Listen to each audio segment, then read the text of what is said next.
안녕하십니까. 포트폴리오로 마법을 부리지만 부동산을 사랑하는 남자 포트폴리오 매니저 해리포터입니다. 제 옆에 이풍수 선생님을 모셨습니다. 네. 반갑습니다.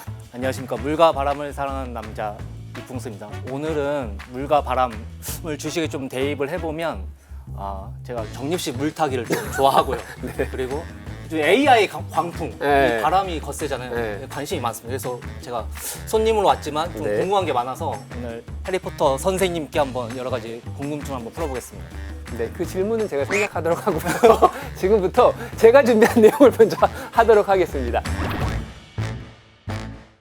우리 구독자분들은 다양한 현재 자산을 가지고 계실 거예요. 뭐 1억부터 뭐 10억, 30억, 50억. 그러면 이분들이 예를 들어서 금융과 부동산을 어떤 식으로 조합을 해서 아니면 어떻게 관리를 해야 가장 안전하고 효율적으로 자산 증식을 할 수 있을지 그 얘기를 조금 해보려고 합니다. 금융자산과 부동산, 재테크의 양대 산맥이죠. 어떻게 좀 테크트리를 탈까? 상당히 좋은 발상인 것 같습니다. 그 1억 이하의 분들에 대해서는 부동산을 조금 할 수 있는 게 어떻게 해요? 좀 없지 않을까 생각이 드는데. 네, 일단 1억은 좀 많이 작은 규모이죠. 그쵸. 물론 부동산이 레버리지를 일으키는 상품이긴 하지만 요즘 고금리 시기에 상당한 레버리지 일으키는 부담이 됩니다. 1억으로 내 집 마련을 한다?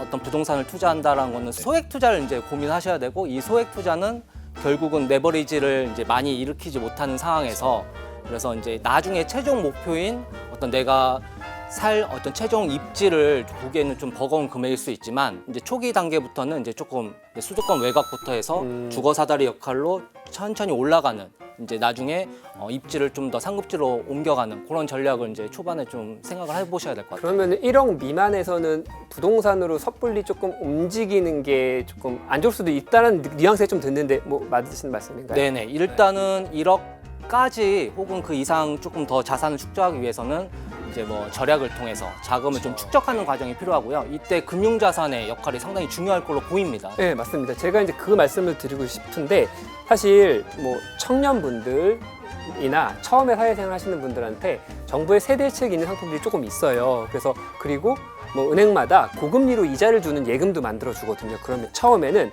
바싹 허리띠를 졸라매서 시드를 마련한다. 이게 사실 제가 생각하는 가장 좋은 전략이에요. 1억 원까지는. 그래서 그 돈으로 이제 다음 운신의 폭을 늘리는 방법. 그래서 1억 원까지는 너무 공격적인 투자를 하지 말아라. 이거는 좀 비슷한 것 같아요. 이제 우리의 다음 단계는 10억. 사실 저 이런 생각이 들어요. 부동산으로 레버리지를 껴서 투자를 하신다면 그 단계를 되게 빨리 도달할 수 있거든요. 그래서 1억 원에서 10억 원으로 가는 그때의 부동산 투자법을 조금 말씀해 주실 수 있을까요? 사실은 부동산은 시공간 제품이에요. 뭐냐면은 이제 사이클이 있습니다. 이 사이클에 따라서 특정 구간에는 상당히 많이 오를 수가 있어요. 최근에 코로나 시기에 3년 동안에 2배 이상 오르는 경우도 봤는데, 이 구간이 걸린다면 상당히 1억에서 10억까지 가는 구간이 되게 짧아질 수가 있습니다. 하지만 2008, 9년 금융위기부터 14년까지 6, 7년 동안의 그 사이클은 상당히 안 좋았거든요. 그쵸. 그러면 1억부터 10억까지 가는 그 기회가 그 시기에 걸린다면 사실 어려울 수가 있거든요. 하지만 10년 이상 조금 길게 본다면은 1억에서 10억까지 가는 어떤 자산 계획은 좀 고려를 해볼 수 있는데, 사실 사이클을 고려했을 경우에는 사실 운의 요소가 좀 있을 것 같긴 해요. 중장기 계획으로 갈 수밖에 없을 것 같아요. 예.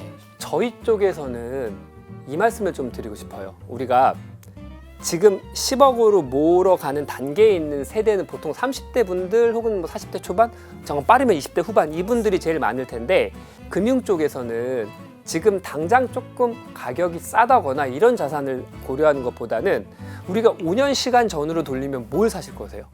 5년 전 네. 엔비디아. 그렇죠? 왜냐면 AI가 엄청나게 이제 커지는 초창기에 있었죠. 만약에 10년 전으로 돌린다면 10년 전? 10여 년 전. MS? 애플. 그렇죠. 우리가 그때부터 스마트폰을 쓰기 시작했어요. 근데 그쵸. 스마트폰을 우리가 다 쓰는데 애플 주식을 왜 안 사셨어요? 나도 안 샀지만. 나는 갤럭시 쓰거든? 그래서 세상의 변화, 그리고 한번 변화가 되면 다시 돌아갈 수 없는, 거스를 수 없는 트렌드거든요. 대표적인 변화가. 그럼 지금 당장. 지금 사면 네. 저는 계속 물타기를 적립식 물타기를 하고 있는데. 네. 저는 요즘 뭘 보냐면은 이렇게 우리 주변의 사람들 보면은 좀 배가 많이 나와요. 네. 그렇죠? 여기. 근데 제가 이 얘기를 왜 말씀드리냐면, 예를 들어서 지금 뭘 산다라면은 우리가 비만 치료제 관련 것들이 아마 시장이 엄청나게 커질 거예요. 그러면 지금 가격을 보면은 비싸요. 이미 많이 올라갔어요. 그러면 이거를 사야 되냐 안 사야 되느냐, 제 판단은 이래요.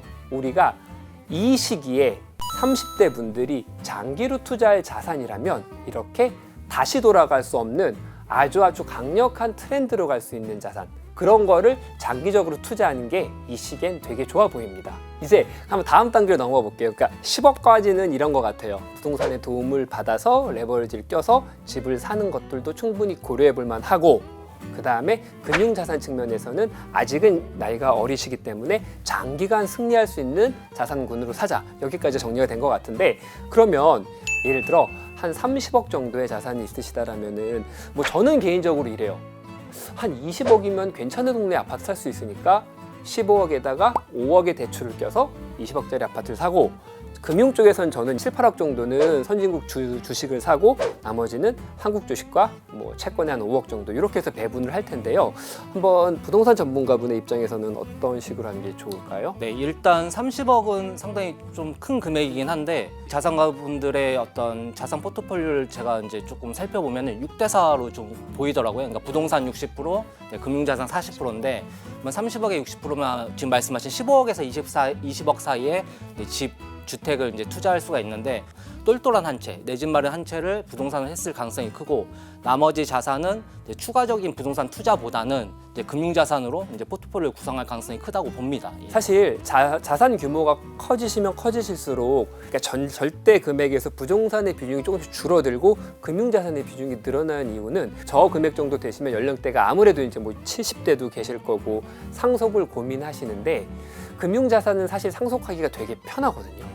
그래서 예를 들어서 내가 30억의 금융자산이 있으면 뭐 해지하셔서 주시면 되고, 그런데 이제 부동산 같은 경우는 평가하기가 조금 어려울 수 있으시죠. 첫 번째 그런 이유도 있고, 두 번째로는 이제 포트폴리오 투자함에 있어서 인컴을, 금액이 커지시면 굳이 리스크한 투자를 안 하셔도 되시거든요. 물론 아예 안 하라는 게 아니라 주식의 비중을 점점 줄이면서 인컴을 만들 수 있는 채권 자산의 비중을 점점 늘리고, 혹시 내 가지고 있는 자산이 망가질 수 있기 때문에 금 같은 자산을 대체적으로 깔아 놓으면은, 이렇게 포트폴리오를 하시게 되면 꾸준하게 매년 괜찮은 한 6, 7%의 인컴을 만들 수가 있으니 이런 포트폴리오가 저는 적당할 것 같습니다. 그렇다면 하나만 추천해 주세요. 뭐 어떤 금융? ETF, 나 물타기가 좀 정례식 물타기가 하고 싶은데. 여기서 상품 얘기를 하면 안 되는데, 아무튼 아까 얘기했던 우리의 나오는 배를 보면서 거기에 대응할 수 있는 ETF들이 몇 개 나온 게 있어요. 네. 그거 한번 저는 하시는 것도 좋아 보이고, 네. 물타기 하시는 게 좀 기술적 그쪽, 반도체 그쪽 아니세요? 그렇죠. 네. 예. 그럼 계속 가지고 있어도 될 것 같아요. 빅테크. 예, 계속 가지고 있어도 좋지 않을까라는 생각이 듭니다. 지금까지 자산 규모별로 우리가 자산을 증식할 수 있는 방법에 대해서 한번 두서없이 말씀해 봤는데, 주식이든 부동산이든 인플레이션을 계속 해지할 수 있는 자산이 될 거고요. 그러면은 우리가 하지 말아야 할 것은 두려움 때문에 좋은 자산을 소유하지 못하는 일이라고 생각됩니다. 그래서 오늘 풍수님의 도움을 받아서 말씀을 들어봤는데, 구독자님들께서도 투자함에 있어서 조금 용기를 내시고 현명한 투자를 하시면 좋을 것 같습니다. 혹시 마지막 한 말씀 드리고 싶은 거는, 부동산은 일단은 그 생애 주기별로 저는 주거 사다리가 중요하다고 봐요. 그 주거 사다리 역할을 하는 게 또 금융자산이 큰 역할을 지원을 해준다고 보거든요. 그래서 적정한 내 집 마련을 위한 자금 규모를 마련하기 위해서 금융자산도 관심을 가져야 되고, 그리고 내 집 마련을 하고 나서 자산 축적하는 과정에서도 금융자산이 또 역할을 할 수밖에 없고, 나중에 부동산이 많아진다 하더라도 캐시플로우 관점에서는 또 금융자산의 도움을 받아야 된다고 생각을 하고 있습니다. 그래서 금융자산과 부동산 이 두 가지를 균형 감각을 가지고 같이 재테크를 하시는 것은 중요하다고 보고 있습니다. 지지 않는 포트폴리오 투자는 명동 부테크와